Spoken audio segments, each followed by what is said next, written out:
happy to see. I think I'm dying here, man.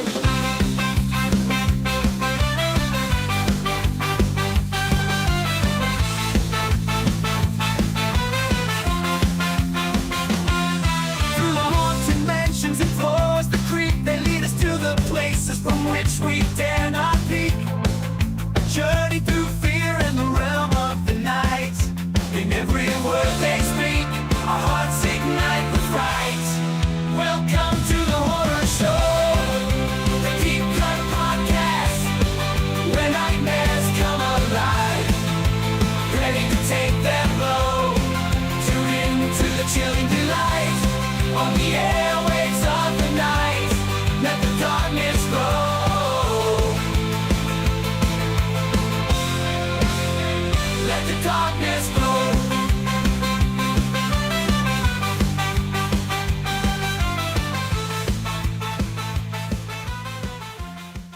Aw, yeah! It's that time again for another bi-weekly podcast with your hosts, Rottin Roger DeMarco and... EvilDeadInks and Can You Fly, Bobby? You son of a bitch, you burnt the money! Yes, I can fly, but don't ask me to prove it. Here we are. Shit. Another 2 weeks down, and it's time to dip into another... whatever you want to call this, block? Themed block? A theme block. Yeah, we're not doing... It's not a franchise yet. Mm-mm. We're going to get back to the franchises, but we thought about doing another block where we focus on one particular person. So instead of an actor necessarily, we are going to go with the director. A director of sleaze. When you think of sleazy major Hollywood movies, few names come to mind. Paul Verhoeven may be at the top of the list. This is true. And also a very unique satirical look at corporate America. Is a kind of a broad theme. Yeah, that tends to pop up a few times. We're going to cover 4 different Verhoeven pictures that have a lot of similarities between them. There's going to be a lot of nudity, a lot of very gratuitous squid blow pops. The most egregious of squib shootings ever, I think. Like, these are a real cynical take on commercials and corporate America, and a lot of communal bathroom shower time. Yeah, a lot of that co-ed, you know. Co-ed shower, yeah. Yeah, well, co-ed showers, pass the soap. But the non-sexy kind, it's all business. Yeah. Apparently in the Verhoeven verse. Which is weird, right? No one's just getting down, which you would think.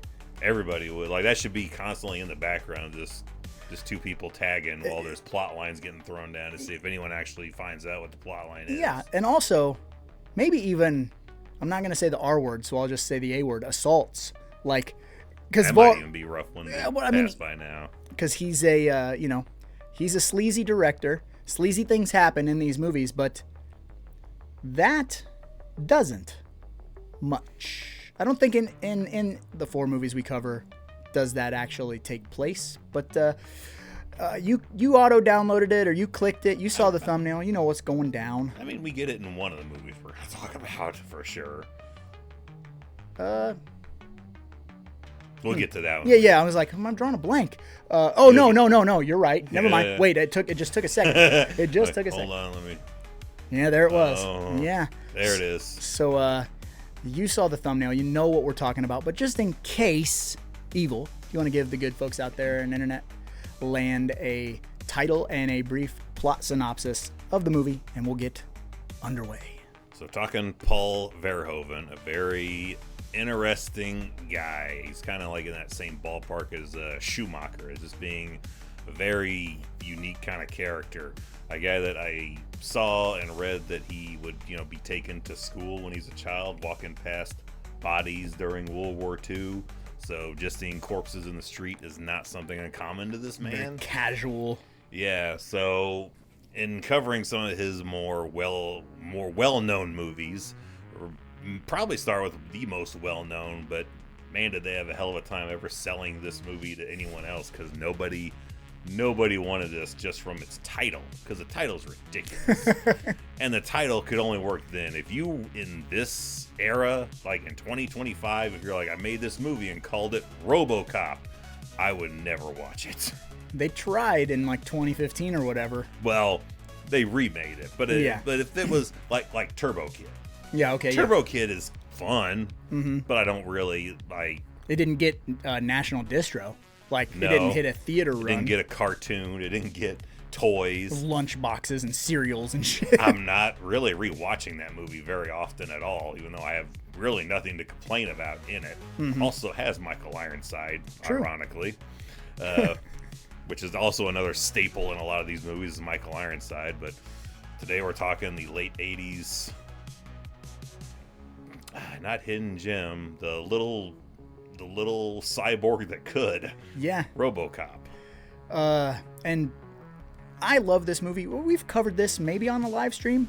We had to have covered this on a We live stream. definitely covered At this for some a live point. stream because I distinctly remember looking at some of the very cool poster art that was done for this movie. But this is a movie where what happens when you have an average Joe cop that gets just platooned on the job?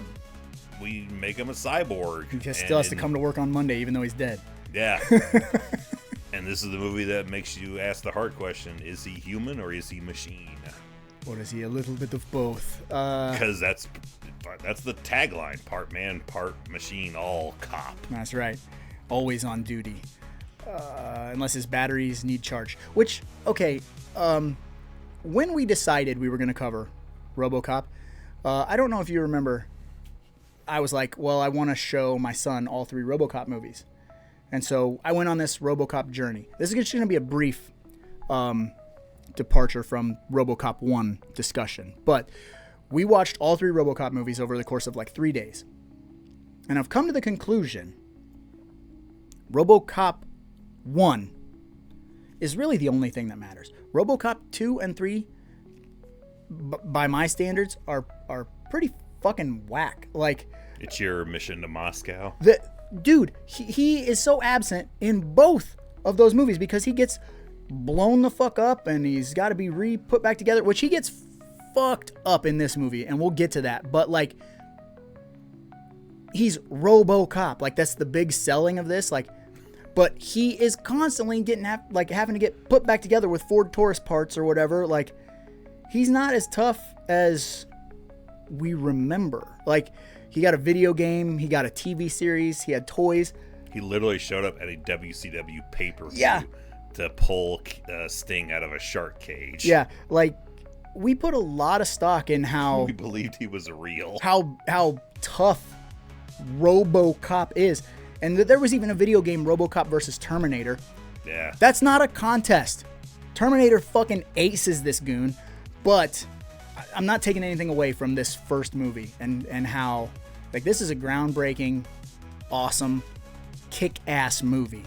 But I just wanted to go on that little tangent of, after rewatching 2 and 3, I was like, he's kind of a pussy though. Like, always having to get his arms put back on and shit. Like, little kids fuck him up. I don't know. I mean, what do you do? That's all you can do with a cyborg. Where's his weaknesses? It's not like he's got.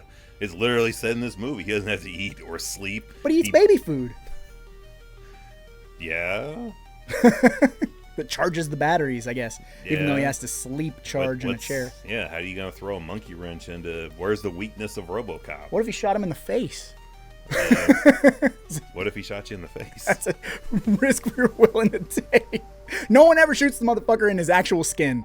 Ever. What if he was just a dude in a metal suit, like Ned Kelly or whatever, you know what I mean? At times I wonder why they bothered saving the face. They save the arm and they're like, get rid of that shit. But they're like, no, I want to keep the face. It gives it a real creepy aesthetic. Yeah, it is creepy. Let's just, why? Only it's when to you honor him. Only when you pull the top of that helmet off, because those effects still look really good. Like, I can't tell where Peter Weller ends and fakeness begins. Yeah, it's really good. The edge you're talking about, like, Yeah. where it kind of like where they've got it like it's stapled pulled in over, or whatever. like circuit board wires and shit. Yeah. Yeah, it's good.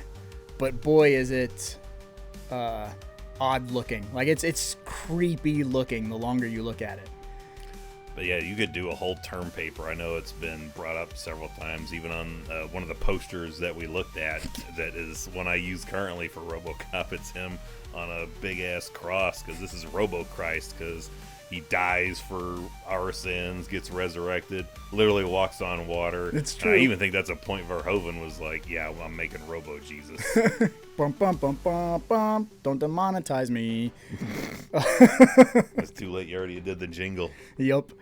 No, this movie is just, it's gangster. And I see why it got all of the, like, it got the sequels, it got the merchandising, you know. Which is it's ironic because Verhoeven makes so many statements about merchandising and, you know, corporations and selling of things. He really has something to say about commercialism. Thumbs his nose at it because we get ads for a car, sunscreen. Of course, the board game is always my favorite. Nukem. Yes, yeah. No more military aid for you. Yeah, You forgot to dismantle your military stockpiles. So he's definitely against these sorts of things, and it's ironic that like his creation went on to be such a commercial, like buy all the different variations of toys and the play sets and video games and whatever. Which I don't know if it wouldn't do the same today. No, because you wouldn't see this movie today. People would have a field day of up in armsness if they made a cartoon out of this movie today. Yeah, Rambo got a cartoon though in the 80s, man. Like we didn't care. We were like, whatever. If it can sell cereal and kids will sit in front of the TV for 27 minutes, who cares? But this used to be a hard watch movie because I used to just really have an issue. It totally did bother me watching Murphy just get the shit blown out of him when he gets, because you got just characters. This is just a character riddled film. Oh yeah. Between even little tiny cameo people like the buy it for $1 guy. Mm-hmm. But all the members of this criminal organization are just characters. Ray Wise. Yeah. Ray Wise young is strange to look at. Like, he still looks old. Like he's got like he looks like he's old man fellow pretending kids. to be 20. Yeah, old man pretending to be 20 years old or something. Like he is dyeing that hair very heavily to fit in with this crew, which he doesn't have to. I mean, our lead Clarence Boddicker, the villain of villains, still he just looks like he's just Red Foreman with glasses on. Absolutely, but like you said, they're all they're such big characters that it's fun to watch them. They're not just nameless.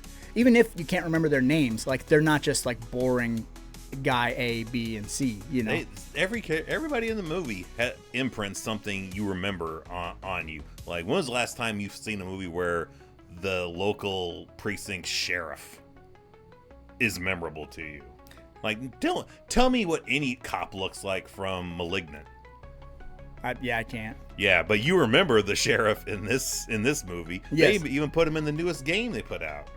He's straight up like he has that look. Mm-hmm. He doesn't have much screen time or anything, just a few lines, but you remember that's the sheriff from Robocop or the head guy from Robocop. Yeah. That's a lead cop. Because everybody is memorable in some way, shape, or form. They stick with you. I think that's like got to be a product of the writing. You know, obviously, like they're given such little time, but they do everything they can. They go like as big as they can with their characters. And which is weird for like Murphy having to only act with his mouth and have to do the robot and stuff, like move very stiffly. And which if you want it's not what I picked for a tie-in, but probably the best thing you can do, aside of course from listening to us, is there was that doc that came out, the Robo doc that It wasn't Shudder. It was the Screenbox put out, and it's a good 5-hour documentary. And Arrow put it out, yeah. I'm not sure. I think Arrow. But that's just on the making of this first movie. And they interview everybody in the crew, and I remember Peter Weller talking how pissed he was because he took like so many months of mime lessons, like how to like move and really act with his body. And he gets in the suit, and he's like, I can't move for shit in this. Deal with it, yeah. And just like, it sounds like he's being a bitch of like, oh, he's pissed because he can't do any of the acting. But I'd be like, so I got up at 4 a.m. to learn how to act in mime school for 3 months, and then now it was useless. Yeah. Sure, hopefully he got a movie down the road later where playing a mime. Off. Yeah. Like, I'm gonna make it count for something. Just starts moonlighting as a mime. in between gigs. What a pisser. Yeah. Right? Like, That's what older me realizes. Like, younger me be like, what a bitch. She's Yeah. diva-ing out. But now I feel like, was yeah, one- I'd be pissed too if I had to learn how to do something and then just like, well, this ain't gonna work. it was essentially a second job. Yeah. Yeah, his second job learning how to mime and then For can't no fucking- reason at all. When am I ever gonna fucking need this? What are we learning this for? I have no idea. I'm carrying an invisible box. That's Yeah, money was spent on it. That's part of the budget. Money spent to send Peter Weller to mime school for nothing. Yeah. Oh, that's good. That's real good. Poor guy. That's the definition of this movie is poor guy, because we're introduced to him. He's new to the precinct. He's apparently a hotshot, and he's just been transferred. So he's Kinda like Bill Seth. Paxton from Predator 2. That, or I was thinking like Seven, like you actually fought to get transferred here. That's right. Why? And of course, they got to establish him backstory as the happiest of families. Oh, yeah. The most loving of wife. Never cheated. great- Never nothing. Yeah. Yeah, kid's hair that just has like sparkle flakes pre-put in it, so when you tussle his head, it just shoots off. Oh, he's an angel. Yeah. Yeah. So we got to feel real bad for him in a few minutes when he gets his arm shot off, shot in the head, shot every which way but Sunday, Yeah.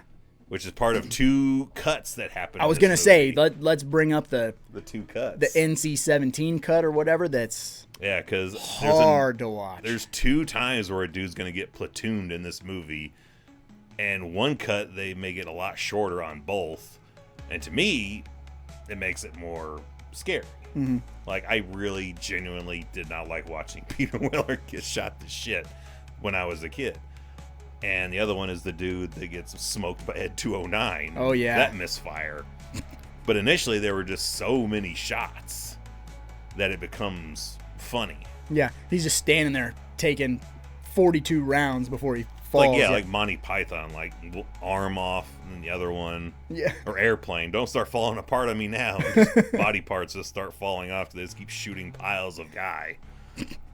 Till he's applesauce. Yeah. Yeah, which He I didn't don't hear know. it. He didn't hear him drop it. Which I don't know. I can understand them wanting to cut that. I get both sides. Like, I can see it being funny, and I can see it being spooky. It just depends on that day, I guess. Yeah. All I know is the first time I saw the NC-17 or whatever cut, the uncut Director's cut. Peter Weller death, I was like, Jesus Christ, you know? I didn't laugh at it, but I was like, this is significantly more violent, like way more violent.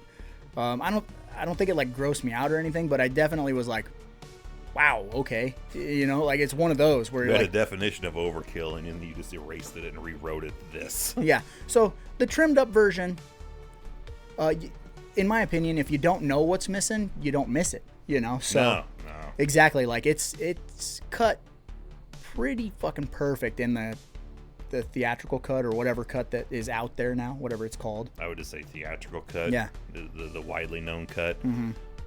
But yeah, another fun behind the scenes bit is when they do you're getting like an almost a split between a POV shot and then a close up of his eyes when he's being taken to the hospital for emergency surgery. Yeah. Apparently they just told that crew, that's a real like ER crew, and they're like, just react and do everything as if this was real.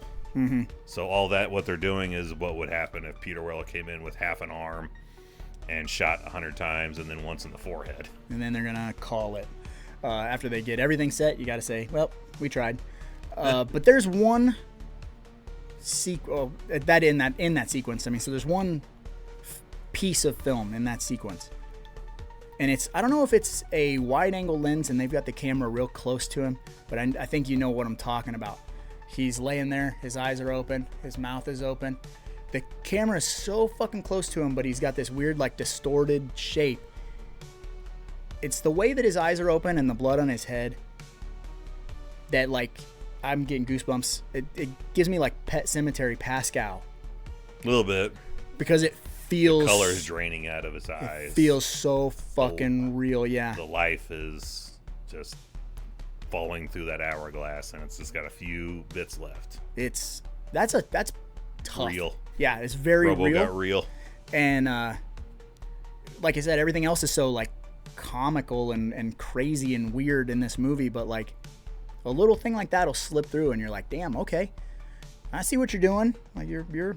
And that's the biggest drawback to maybe why I don't watch this movie more than I should. There's those bits that's like, I don't want to feel. Yeah, no, I want to watch a dumb action movie. Yeah, go back to the other stuff. Oblige him.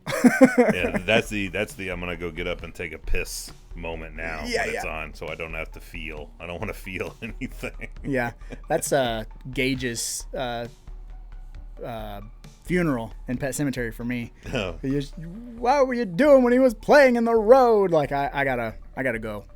I'll be back. I got something very important to go do. It's Yeah. gonna take me about 3 minutes and 30 I'm gonna go seconds. cry away from everyone and come back and be like, bogus Sinclair allergies. That's a Ready to Rumble reference right there. Deep cut.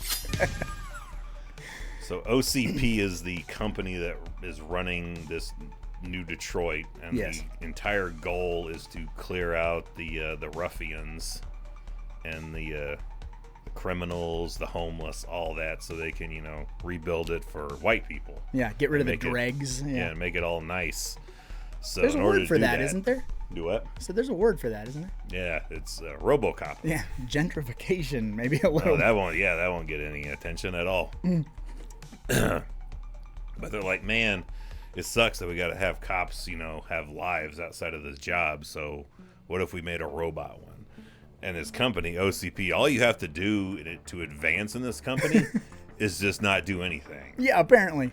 The less you do and say, the higher you'll get promoted to, because everybody in this movie gets a new job because the guy above them has been shot and killed or thrown out a Or window. kills himself, yeah. Or kills himself, yeah.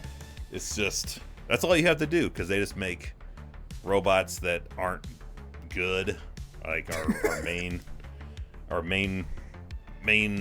baddie makes Ed 209, Yeah. which he also makes a comeback in another Verhoeven movie doing old Ronnie Cox. Mm-hmm. He's a good bad guy, great good guy. Yeah. But great real bad good. guy. Yeah, real good bad guy. Got kind of a Because he wanted to play a bad guy. He kept getting good guy roles, and he wanted to be nasty. he's got a like a scum fuck. Like that's a phrase I use. Like he's got a real like scum fuck look about him. Like you can put a suit on, but you're still scum. Like you're still a scum fuck. You're a bad dude. Doesn't matter how well you're dressed. There's something in the eyes. Something about him. He just Like he would tag your wife while he just stares at you the whole time. Yeah. Making this, Well, just taking money out of your wallet. Like, taking like child loans and just breaking them while he's doing it. Yep. He's a. Taking your wedding photo and just Oh, god damn it. Yeah, he's a bad guy and a good bad guy. So. Yeah, but he makes Ed 209, which is their first attempt at a robot cop, and it's all robot. And I don't know. And no cop. Gosh, I have so many questions when we see Ed 209. This is like the top floor of a building. How'd this big ass machine get up to Took the the top elevator, floor? man. How is it not falling through the floors?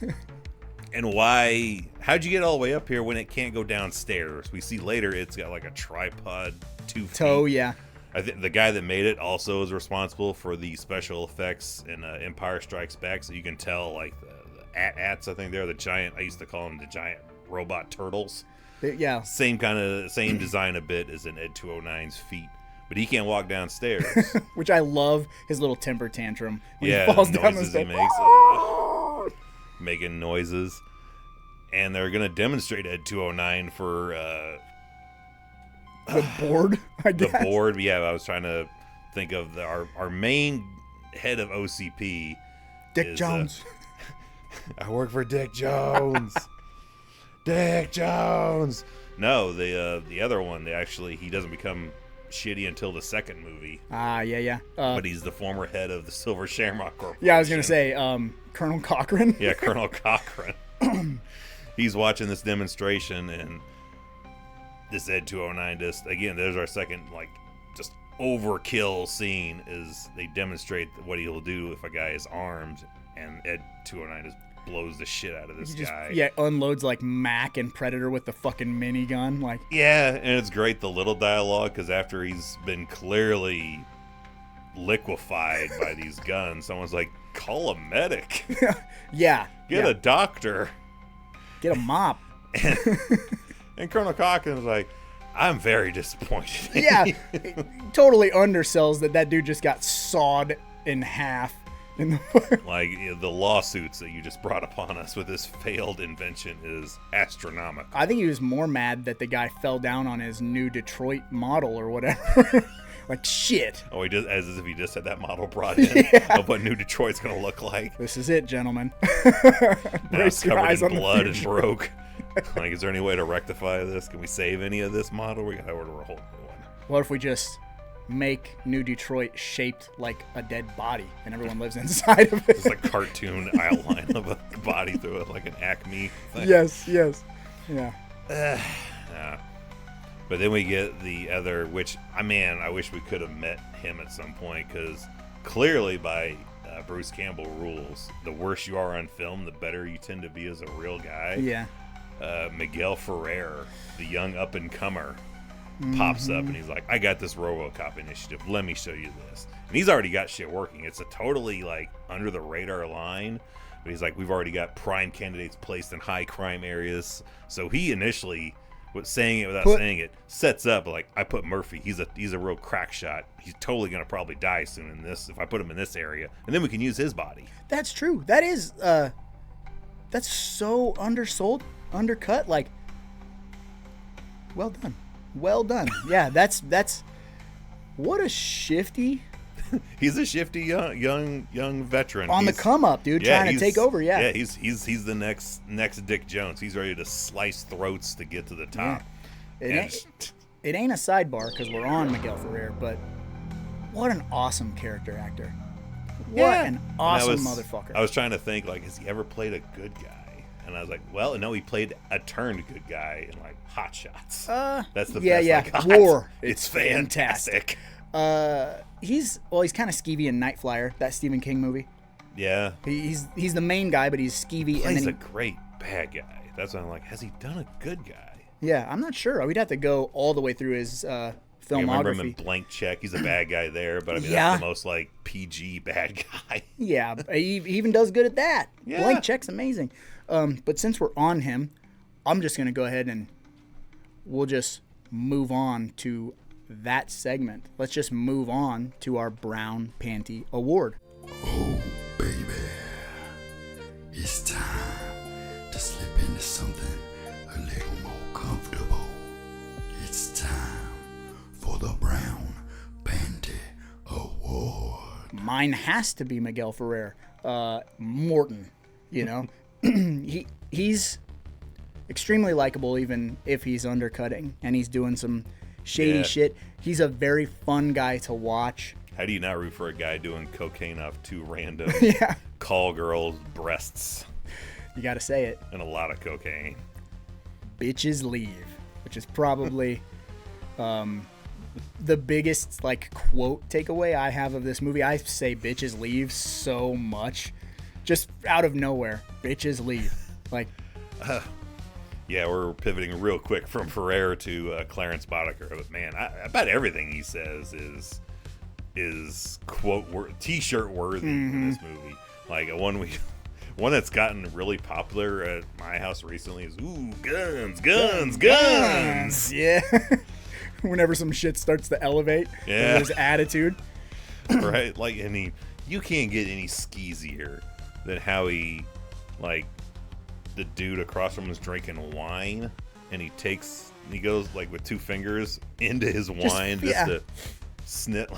That is a weird move. Like, I don't know where your fingers have been. That's fucking gross. And to use, make your own, mental assumptions of why he would do that. We won't say. And not that he, like, and try to just under his nose right quick, like. So is he your Brown Panty Award? Because he's the bad guy? No, he's not. He is not my Brown Panty. Believe it or not, I was outside the box when I was like thinking, who am I going to give the brown panty to? So, being 42 now, I'm giving my brown panty to the rest of the entire Detroit police force. They go on strike. Yeah. Yeah, because they definitely need to, because conditions are shitty.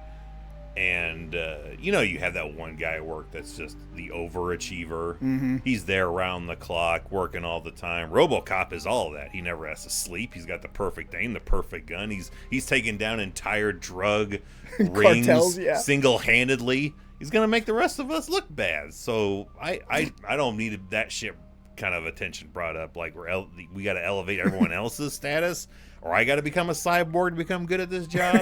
He's endangering. He's risking the average Joe cop's life's job. He's taking work. He's taking the jobs. Yeah, they took our jobs.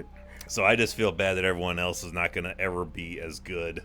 Everyone's annual review will be under his. Yeah. No one will ever outperform RoboCop. Meets expectations. Yeah. Never satisfactory. The rest of our police force is minimally exceptional. Yes. Would you like to be told that about your child? Below average and also below 6 feet of dirt, because they can die and he can just get recharged. He just walks into a place. Yeah, he's fine. Body armor fails, and I suppose if RoboCop's computer chips fail, they just put a new chip in. So yeah, upgrade him. Yeah, that's good. That's a good outside the box thinking, because it is weird how when the series progresses, we still have plainclothes cops. Yeah. Why would they be like, well, this one worked really well. But imagine if we built like 50 of them, we wouldn't have to have people getting killed every week. I don't know why they wouldn't. And you could really cut down on the man hours you're using too. Yeah. And it's like, well, we'd have to, do hire 2 guys here, or we can cut down on a lot less paperwork, and RoboCop can just work both their guys as shifts. Fire those 2 guys. We'll just have RoboCop do it. Yeah, if this were a movie, this would be a major plot hole. It's like solar panels. You're gonna pay a lot up front, but you're gonna probably reap the rewards. Yeah, you'll reap the rewards in about 10 years. A nice, clean, new Detroit. Yeah. No dead cops, no bad guys. And you're really only paying a team maintenance. Yeah, you're gonna have a hell of a geek squad. Then you could build a geek squad out of robots. This is literally Chat GPT. The snake is eating its own tail. Yes, yeah. It's happening now. We have androids taking jobs right now. But I don't know why, if they built literally the world's most perfect cop, that they didn't just build 120 more of them. And done. Yeah, RoboCops. After we're done with this, burn all the schematics. Yeah. Notes we take. For the Chicago police lifts our blueprints and steals our patent. patent. That would be great. Fucking a battle between different PDs across the country. Who makes the better RoboCop? The criminals got to get the blueprints and then makes drug cartels. Now we're in the cartoon territory. We got the anti-RoboCop. It's probably what happens. We got in the cartoon. RoboCop. Yeah, RoboCop 2000. That probably happens in the cartoon or the TV series, because they didn't explore that in the movies, but I'd imagine that'd be a weird subplot for one of those other... I mean, if you're doing 20 to 40 episodes of a cartoon, you're going to run out of ideas. Villains, yeah, you got to have... At some point. Yeah, because how many times can they go up against a regular villain that they can just arrest? I mean, that's already been done. Technically, the Joker did that shit in the Batman 66 show. He gets pissed off about Batman's utility belt, so he makes his own utility belt. Yeah. The Joker utility belt. It looks exactly the same, but a Joker sticker on the front of it. I want it to be that egregious. Do the same shit and put a sticker on it. Yeah, since he's from Chicago, he's like red and black, like the Chicago Bulls colors. So I was like, Blackhawks? Yeah, you definitely feed him deep dish pizzas. Yeah, got a fucking Chicago accent or whatever. That's knock New York. That shit for sure. We're like, your RoboCop in New Detroit eats baby food. Ours eats 7-layer deep dish pizza. Yeah, supreme pizzas. His bends over and you slide it in the asshole. Sideways. I think we're on to something. Our robo eats it where yours doesn't. Yeah. Anybody who works for Fox or whatever, if you want some ideas for a new RoboCop movie, holler at your boys, because I think think we got something cooking here. God damn it. That's real good. Well, we talked about the Brown Panty. It was dumb to even attempt to write it down. Time to move on. Yeah, but our perfect execution now.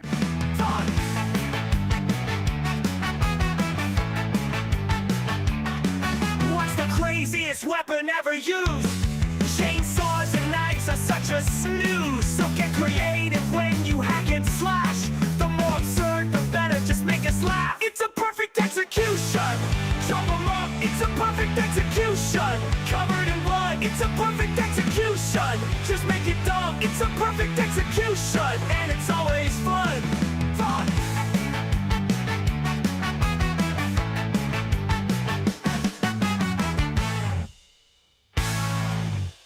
Okay.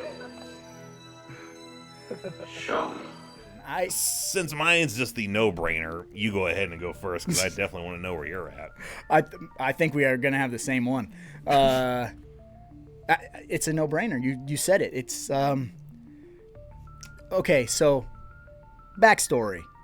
If you've listened to this podcast for a while, or watched any of our live streams, Evil makes a very specific reference a lot. Because it is in our fucking wheelhouse big time. And you can't have a perfect execution, because I think this is the quintessential perfect execution across cinema history. And it's so not Sam Raimi silly, messy, but I think That's close. it almost needs its own category. Like, this is a Verhoeven level achievement. Like, it should just be its own thing, Liquefied. and it's going to be extremely hard to find anything that matches it. But yeah, this is the most Verhoeven. We've not created the most Verhoeven kill ever, but it might be, and this is the most Verhoeven kill he's ever done. Yeah. And it technically happens to a guy who I thought should be dead from his previous encounter with Robocop. Yeah, he should be dead like 4 times in this movie, I think. Yeah, our other big face in the gang crew is this redheaded guy who also was played a lot of good guys previously, and he wanted to be a bad guy. So that, I think it was all his idea to do the hair and Grease facial the hair back, yeah. Yeah, that he does. But he encounters Robocop at a gas station. That fucking clothesline. The other guy. Oh yeah, okay, yeah. This gang dude he's shot on the motorcycle. Oh yeah, that's right. He hits and he flies. And you yeah. slow motion that shit, and you watch this dummy fly off a motorcycle, and the whole quarter of his face hits the side panel of a car at 60 miles an hour. That dude's face should be caved in from that. But Damn. he is smooth shaven. He is fine. Yeah.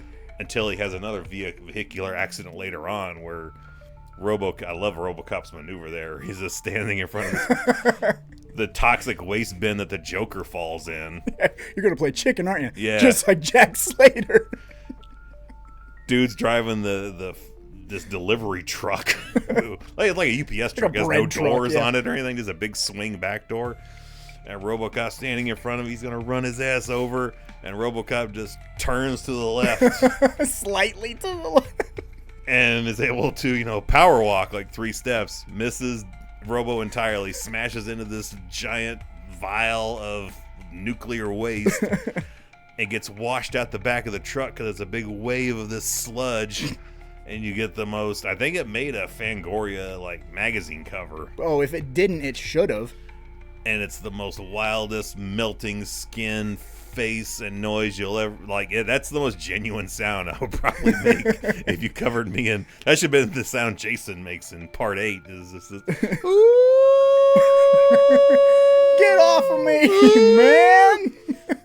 Man, Ray Wise sells that like he probably did not see that before they started rolling film. Fucking all gross. He just thinks it's just some random weirdo in the alleyway. The fingertips and stuff drooping is really I can feel that. Yeah, I don't know how, but I can feel it that. is gross. And the noise he makes is like the noise I make when I stub my fucking toe in the dark. Like, Yeah. It's a step I didn't see. Like, fucking sucks. And he's smoking and he's falling apart, and you think he's just gonna like straight up. His eyeball. That's Yeah. You think he's just gonna melt into a pile like the witch from Wizard like of a Oz. leper. It looks like. But we have a chase going on in two other cars. I saw it. Clarence Boddicker's driving this car, and he turns to look behind him because not Murphy, but I'm Nancy blanking on her Allen. name. Nancy Allen is his partner following behind him, and he turns around just Lois. enough time to see he's gonna run over his buddy, and man, does it look like just a trash bag in a body shape just blows up. It's literally applesauce. It's like fucking. The whole body just explodes like a water balloon. Except the skull, like Yeah, rolls the off head the rolls fucking- up the hood and then off the side. But then we get the POV inside the windshield, and it looks like you just threw watered down applesauce. That's what I'm saying. It's very applesauce And looking. we just needed him to run the wipers right quick before they crashed, because like Lean out like Ace Ventura. Fucking beautiful countryside. oh, that's the most like needed mercy killing Yeah. in history. That, Saved him from like, another 9 hours in a hospital just rotting away. that's the definition of we don't need a stretcher. You do need a mop. Yeah. He's not a very good coroner then, is he? That's what God. you should be in the John puking about. is That what is- happens to this guy. Yeah, there's not enough him left to take to the morgue. Like, what do you do in that situation? It's I about know- the same amount of body that they bring in of Chrissy in Jaws. Like, it's just Yeah. enough to be in a pail or chum bucket. Yeah. yeah, not even a bucket, like one of those like painter's bins. Yeah. is half full. I could paint half of my wall with this. Yeah, with a roller. Yeah. Yeah, I know you've talked a little bit about this. Might have been on the podcast where you talk about the the guys who clean up dead bodies, like going to try to pick up brains and how they like. Yeah, it Like we're- smears like mucus snot. Yeah. So imagine getting called and trying to pick that dude up. Like what? They wouldn't even probably think that's a corpse that is there. Like they would just probably roll the head up in a bag and be searching for the Squeegee it? quote unquote body. The rest of the, like it would just be parts of the road. Yeah, shit like this in the bin. Pissing me off. This concrete's porous. I can't get all like all of it's just sticking in there. You just need one crime scene cleanup guy just to Home Alone it. Oh, off yeah. of it. Or like Gremlins 2, like a clamp falls in it. Oh yeah. Or it pops and a dude fires. Shit, move, sir. Stop it. He's already dead. Yeah, he's been through enough. Please, God. But that's a closed casket. For sure. But there's a lot of good execution. That, of course, is you can't beat that one. But I mean, you get a bunch of good Get the ones. dick shot, which got parodied and has that fun yeah, thing. the dude shot in the dick. Fantastic. The guy standing next to him is like the doofus from Police Academy. Yeah. But you get Ray Wise blown up with these insane 50 caliber sniper rifles that have explosive rounds. I think, in them. got him. Yeah, Boddicker just rolls up with these row of these sniper rifles, and they just are like rocket launchers. Yeah. You blow up all front of a peep show with one shot of these. And Detroit, Ray Wise baby. gets blowed up, and we get that money shot because he's got this thing in between his knuckles. charging port or whatever. What is that thing? Like he can upload Data files transfer. that has to be fucking razor sharp. Has to be razor sharp, and like, let's make it so it looks like he's giving the finger. Yeah, and 12 inches long. Like razor sharp and 12 inches long. Yeah. It's my nickname in high school. He stabs that into Boddicker's neck, and we get a big old splat of blood. And the noise it makes. Yeah, Or whatever. splut. Yep. Which, again, I think Boddicker should already be dead before we get to this point, because the first time he rounds up Clarence Boddicker, he throws him through at least 20-something Every plate glass windows. window. Just every window in the factory. If there's a window, he's going to throw a motherfucker through it. So he should show up kind of sounding like Toxic Waste Guy at the police station. He spits on the warrant or Just- whatever. Yeah, again, just so sleazy. But man, he should have been cut to shit. Yeah, for real. He should look like Billy in Predator after he's been killed. Oh. When he rolls up. Yeah, because he goes through a million windows, and not to mention just an ass whooping by a fucking 1,500-pound robot. Like, it's like the dude in Predator, the dude in Terminator that's with Ginger. Oh yeah. Well, I mean, just imagine you're in a fist fight with a Volkswagen Beetle. Yeah. And just keeps throwing you through glass windows. Going back and watching it, which they all drive Ford Tauruses, like that's their cop car. Yeah. Going back and watching it, the color of his metal and stuff really reminds me of like a 1997, 1998 Ford Taurus. They had that like weird like light blue Ford Taurus, and it has that look where it's like this is supposed to be metal, but it's like the new plastic fiberglass. It has a unique, which I love the reveal of it too, because you hear his footsteps. Which, again, if you want super in detail shit on that 5-hour doc, they'll even go into like the sound guy. Which that sound design is. Yeah, just that perfect. Boom, boom, boom. But we hear footsteps. We get POV. We get like a quarter shot of him in a monitor. Like the reveal the frosted is awesome. glass. Yeah, the frosted glass. The reveal is very, very well done. Mm-hmm. It's a masterclass in like doing a little bit of everything. You know, this is the kitchen sink is thrown in, everything in the kitchen sink or whatever the saying is. Like you want hyper violent, you got hyper violent. You want social commentary, you got social commentary. You want fucking religion, you got some religion. You like all kinds of and sleaze and everything. It's all in this, and it's very palatable, which is what I think like somehow, some way, Verhoeven finding his voice, he was able to tap into something perfect. And this first movie is perfect.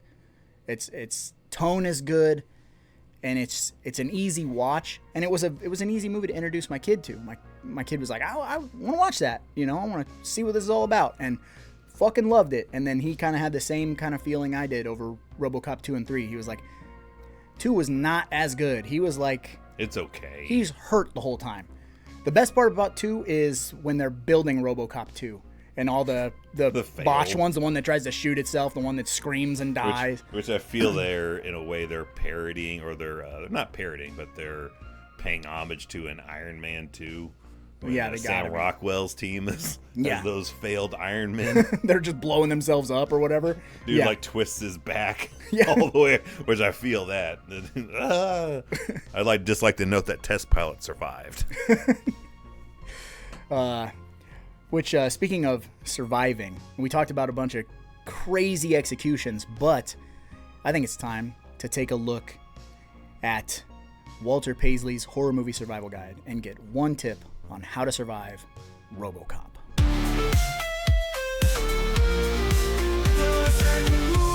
That you must abide on every page if you don't wanna die. This ancient book will help keep you alive. So pay attention to the tips of how to survive.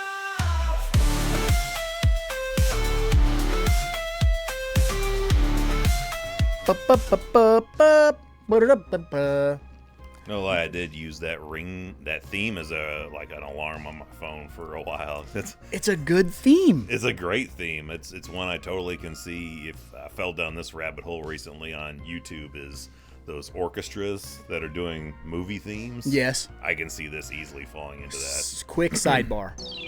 Speaking of that, did you see that The Evil Dead is going on tour?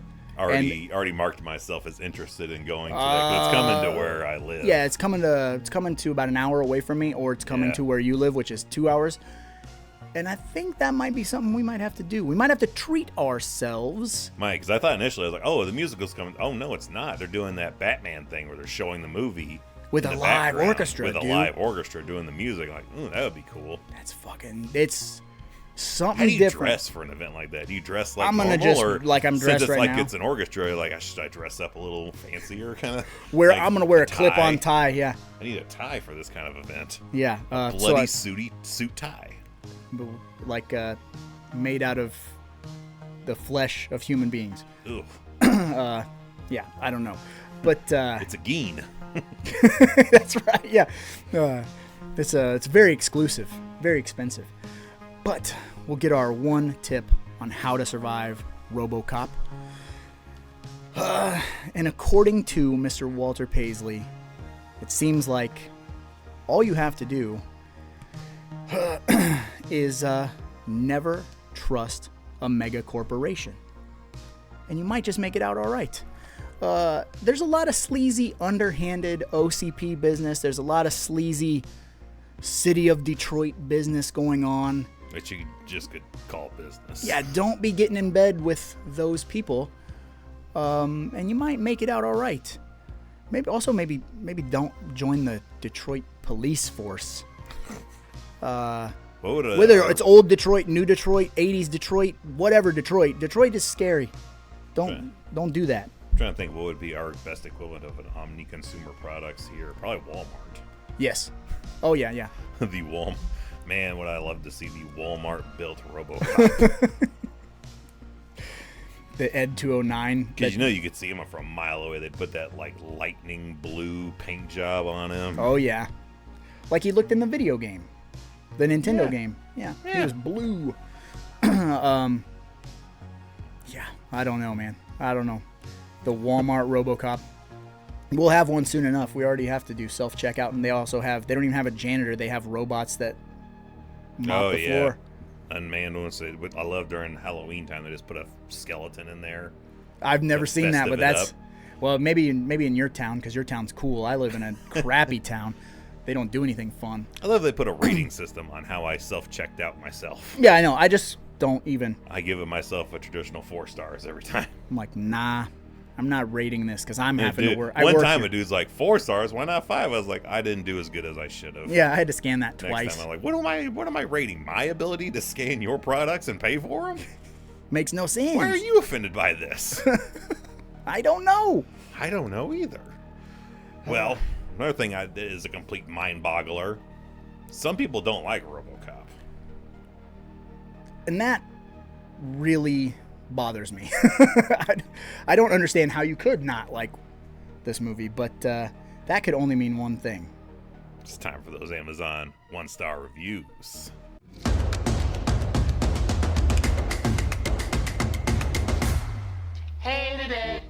But Singular. From Mitchell and Allie, always a great sign when you have a joint couple Amazon account. I need to know what Allie's buying. Yeah, is it Mitchell or Allie or Ali? I don't trust Allie. Allie, I think Allie doesn't trust Mitchell. Mitchell's buying shit without telling Allie about it. Like, we're making a joint account, so I need to look into Mind your business. Purchases. I bought Robocop because I wanted it. Well, on May 12th, 2019, Mitchell and Ollie, so they're in it together, give Robocop 1 star. Language ruined it for me. I hate filthy language. Yeah, I mean, it's got some colorful words. You know, couldn't tell you a single time a curse stood out in this movie. Just bitches leave. To me, that's literally it, and that's acceptable on television. Yeah. Anywhere nowadays. But I'm like, my friend was like, well, no, we don't see dude's dick, but we get somebody staring at a dude's dick. We have a dude pissing. We have a dude shot in the dick. We have a dude shot with 101 squibs on him that could fill up a kiddie pool. Yeah. We have a frightening looking robot head of a guy. We have a guy melted. We have a guy stabbed in the neck. Of all the things that are offensive, it's the language. Yeah. Yeah, like picking your battles. Clarence Boddicker doesn't even go, like, when he dies, like, maybe he should be like, fuck, yeah. Yeah, kicking the wall. Splashing in the little water. Dumbass. But no, I can't think of where any real language is a thing in here. Like, we have drug use. Yeah. We have all kinds of stuff, but I never once was like, oh, the language, Robocop. Whew. Yeah, that's where we draw the line, man. You know, and we've brought this up before. So, and you were even just kind of referencing it with the fucks. Rob Zombie, right? with the Rob Zombie Halloween 2, like the bus crash or whatever. There's a way to make curse words just flow and be part of your dialogue. That's a Tarantino way, or I guess Robocop way, a Verhoeven way, because a lot of it goes unnoticed. It doesn't feel like a child with the ability to write the F word. Mm-hmm. So, I don't know. I think if the language is sticking out to you, you're focusing on the wrong aspect. I don't know. But, I mean, it didn't distract me. So, I'm literally in real time trying to think of any spots where it stands out. I don't know. Any lines, and yeah, we got bitches leave. There's the end of the list. Yeah. I also cuss like a sailor, so it's hard for like. But some stuff can really stand out. Like, yeah. I mean, every Rob Zombie movie stands out in that way. Mm-hmm. But yeah, I can't think of. Yeah, that'd be a weird. That's an odd duck to put your all the chips in that. To basket. go to Amazon and. Be like, sign into what? your joint account and the language is a real problem in Robocop. I'm like, I can see you having a problem with the violence or the drug use or anything else. But the language, whatever. All right. Yeah, the gold-earned curse words, I guess. But on that note, I suppose it's time to move on. But before we do, let me ask you: you do have a tie-in this week? I have a tie-in every week. All right. I know it's part of the protocol now, so I will always have a tie-in ready. All right. Well, let's move on to the tie-in. It's time for the tie-in. So many movies, so little time. You better pick yours before I pick mine. So watch a double feature. All monsters and creatures. It's a double feature. Oh, da, da, da.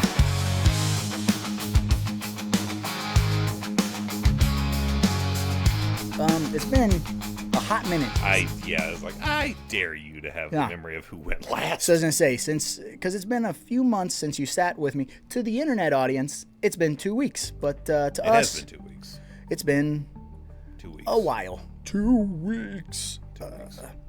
So you know what? I'll go first. I think this. No, I think you better go first. This episode. Yes. Thank you, sir. Thank you.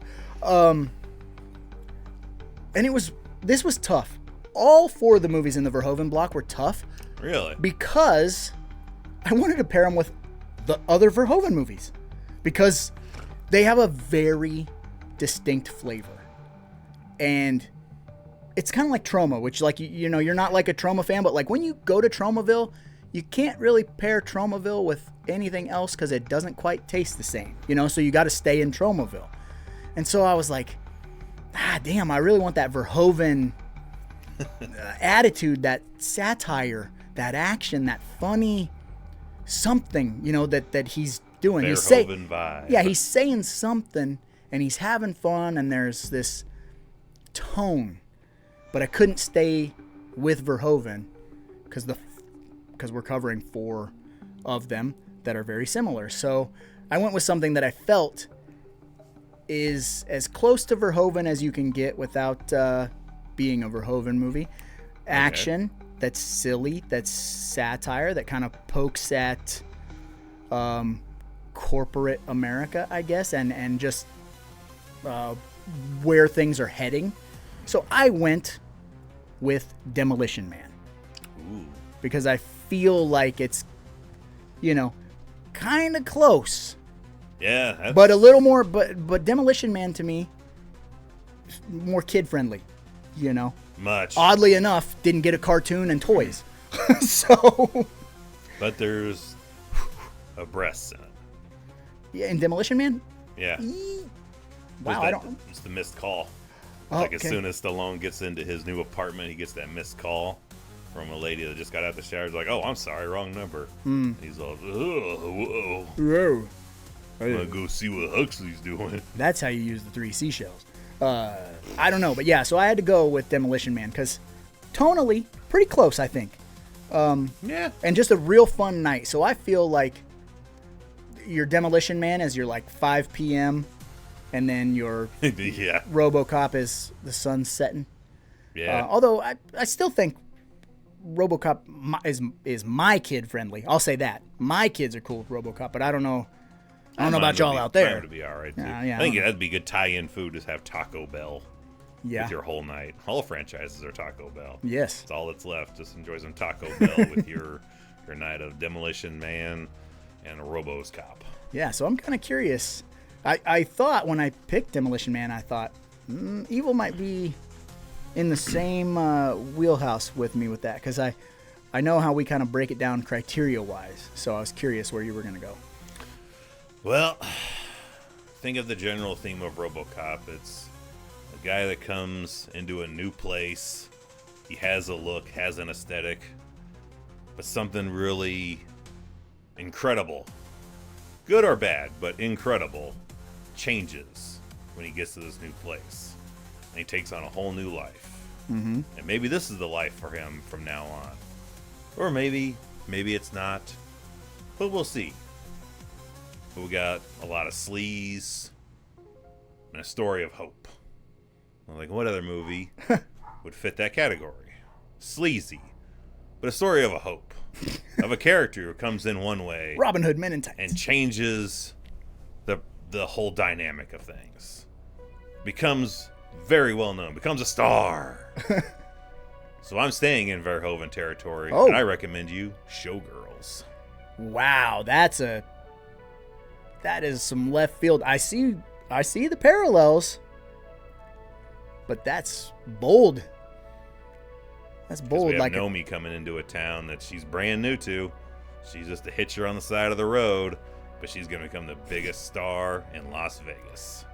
Just like Murphy became the biggest star on the police force in old Detroit / new Detroit. If only Murphy rubbed ice on his robo nipples.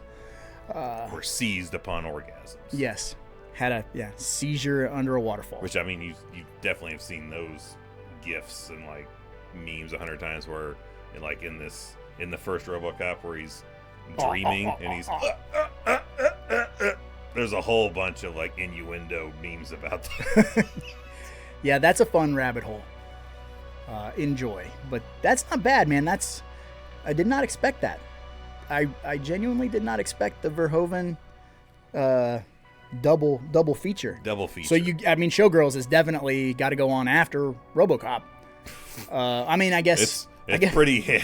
It's a pretty interesting night when RoboCop is the tamer of your two movies you're gonna do. Yeah. I'm gonna start you off light with RoboCop. I changed my mind. Cannibal Holocaust.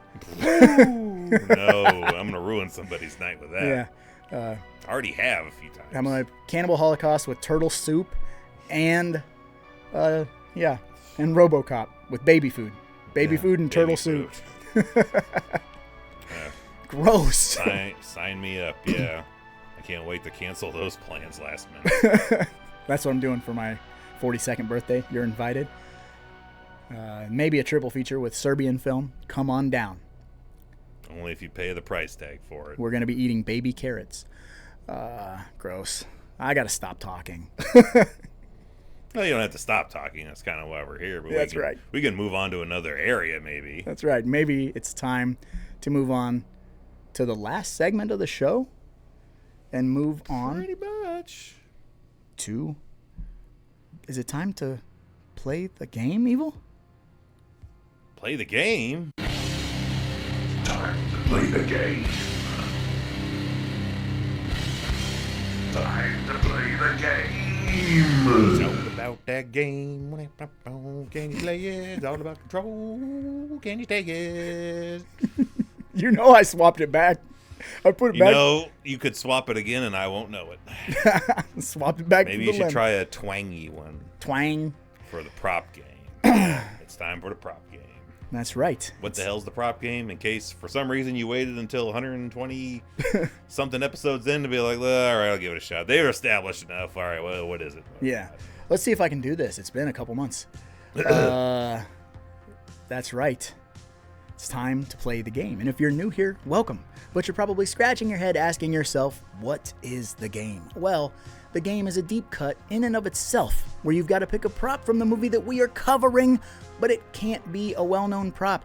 And since we're covering Robocop, let's say you can't have the gun, you can't have The suit. The suit.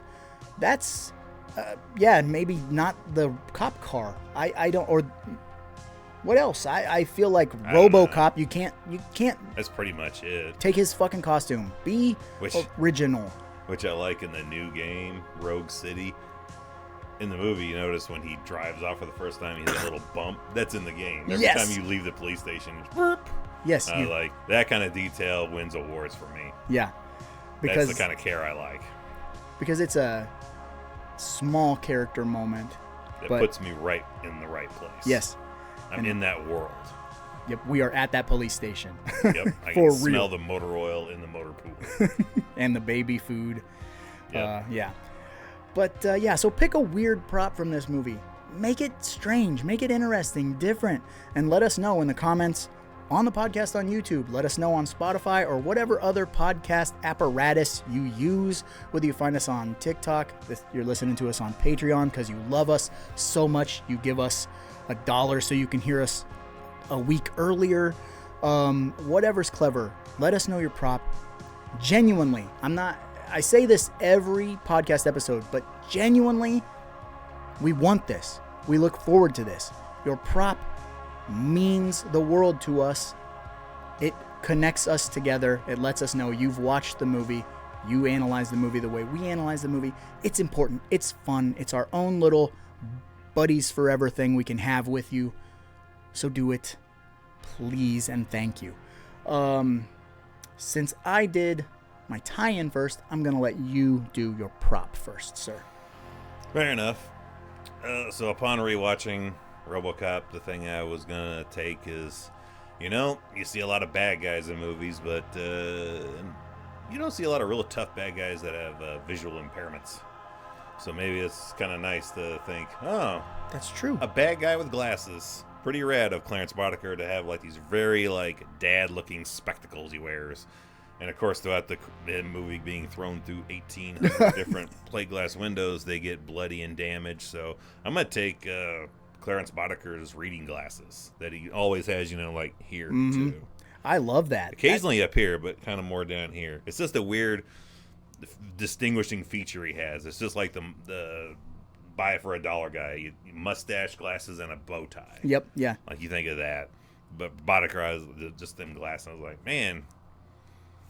You wouldn't think, looking at him, like he's gonna be your big baddie, and glasses, like what a nerd. Mm-hmm. I was just gonna say, as soon as you were like, you don't see like main villains with glasses, I was gonna say that's true. You usually see like That's like a Doc Ock thing. yeah, it's like their underling or like their tech guy. Yeah. That's always like a nerd. Like what's his fucking name in GoldenEye? Ian Fleming or whatever, the kid with the guy that's got the pen that when he was always coding, he's always clicking the pen. Whatever that actor's name is, but either way, like those are the types of guys you see with glasses. Yeah. Never like your main bad guy. It's always like one of the subordinates. So it gives me hope that well, he can be a head bad guy. Maybe I can be too. I mean, your name's Evil, so I mean you're there, and you got the cool little trademark with the little. Oh well, I stole that from Rick Vaughn. No, you didn't. Yeah, I did. Nope. Absolutely. You were alive before Rick Vaughn. I was, but he did it first. Well, he is the wild thing, so not a bad prop. What you got? Mine is kind of also tied with our main baddie, Clarence Boddicker. Is that how you say it? Boddicker. Okay. Right before you jump into it, were you like as a kid? Were you more in the RoboCop camp, or now? Because I feel more as the adult, I like identify with and get a kick more out of watching the bad guys in the movie than I do the good guy. Like I feel as a kid, you want give me more RoboCop, give me more RoboCop. Yeah. But now I'm like, I really wouldn't mind if we did a whole movie just following this gang and their misadventures. I'm with that. Like, how many guys does Boddicker throw out windows because they fuck up on them? So, and that's the interesting thing about the entire RoboCop trilogy is even though the movie's named after him, he kind of takes like a back seat. He's there, you know, obviously to do the busting and whatnot, but like, I wonder if that's partially because Peter Weller got a little weird being Robocop. Like, he wanted to refer to himself when he's on set. He like, you refer to me as Alex Murphy or Robo. oh, he's a method actor. Maybe did he get his hands blown off too? No, he's not method because literally one of the jokes is they were eating Oreos on set, and he quote unquote Robo wants an Oreo. That's weird. Watch that Robo doc, man. It is a trip. He's kind of a weird guy, yeah. He looks weird now too. Like, not that, you know, aging and getting a bald head is weird, but it's just something about him makes it weird. He's just an odd duck. I've never seen the other movie that he's kind of famous for. Leviathan? No, not Leviathan. The one that he's like famous for, that they kind of nodded to in Ready Player One. Buckaroo Banzai. Oh, I don't know. Never have seen that. I'm curious too, but I'm like, yeah, he's always been kind of an odd duck and played odd duck roles, like Naked Lunch. Yeah. Just a strange feller. Yeah, I never saw Buckaroo Banzai. I need to. I'm odd when it comes to things like that. Like the title alone, I was like, I don't know. The Adventures of Buckaroo Banzai. Yeah, like could go either way. Yeah. Adventures in Babysitting. But no, my prop has to be when we're introduced to Clarence and we're rifling through all of the burnt money. So I decided I wanted the burnt money because it's a very rehashed kind of like a Dark Knight type of, they do that in like the Joker with the bank robbery and then he burns the money and all the stuff. It's a weird character moment. Like, you know, hey man, we robbed this place. Like, I hired you to blow the door. You fucked up. And you're immediately introduced to what type of villain he is. And I mean, that's what you were saying. Like, you don't, with the glasses and whatnot. So like, first impressions, probably not that tough of a guy. And then he fucking kills one of his own team, chucks him out and uses them to... The minute you're not 100% useful, he's just going to use you as a jam car. Yeah, I'm using you as a speed bump. So yeah, I like the burnt money. It almost felt low-hanging fruit to me because it's like the crime that kicks the movie off. I don't know, but I was like, I don't know if people will think this is low-hanging fruit because it's not necessarily Robocop, but yeah. No. A big old fucking tub of burnt money, I think. Burnt fake money. Uh-huh. Yeah, so I that's what I picked because I just thought, yeah, it goes good with Clarence. We're both Boddicker-centric. I mean, he's a great bad guy, which is the problem that 2 and 3 also suffer from. They don't have anyone as fucking cool. Don't get me wrong, I love Tom Noonan, but we ice Tom Noonan, and then he becomes a CG face, and then we have a little kid, and a fat swety cop. Yes, speaking of a good actor that becomes a CG character, that may be something that we talk about later on as well. Yeah, we'll be there. But unless you have anything else. Nah, I mean, we've covered this as stated before. We did a live stream about it, so if you need more, want more, we have a whole 2+ hour discussion where we dove into a lot deeper stuff than we possibly could here. Mm-hmm. Or again, like I said, grab that RoboDoc. I believe it's a Screenbox exclusive, so that's, I think it's on Amazon Prime right now streaming. Yeah, so you got a good 6 hours out of your day you can carve out and watch this. You'll be riveted by it, so I can't recommend that enough. But yeah, you're gonna do Verhoeven. This is a good litmus tester. Yeah, absolutely. And get ready, buckle up, because we got 3 more Verhoeven movies that just... It's gonna get nakeder and sleazier. The movies are not... Well, we might get sleazier. We may. This is about as nude as you're gonna get me. Unless it's for Patreons. The calendar shoot begins next week. Yeah, so just get ready. Brush up on your Verhoeven. I almost... Blah, blah, blah. Brush up on it. Check out his... cinematography. Yeah. His catalog. Catalog. His Why can't I catalog think- of cinema. I might be getting tired. Time to crack open Celluloid sleaze. third monster of the day. Yeah, get ready because shit's about to go down. And we'll see you guys in 2 weeks because I suppose there's a lot of movies out there. Somebody's got to watch them, so why not us? Right? Dead or alive, you're coming with me.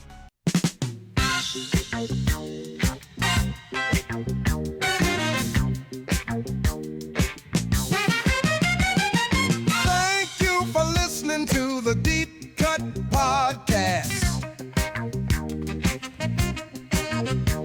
We sure had a blast trying to make you all laugh. You gotta set your reminders and get ready to geek. 'Cause there's a brand new episode every 2 weeks. Now that you're done with the show, leave a comment on that shit and let us know your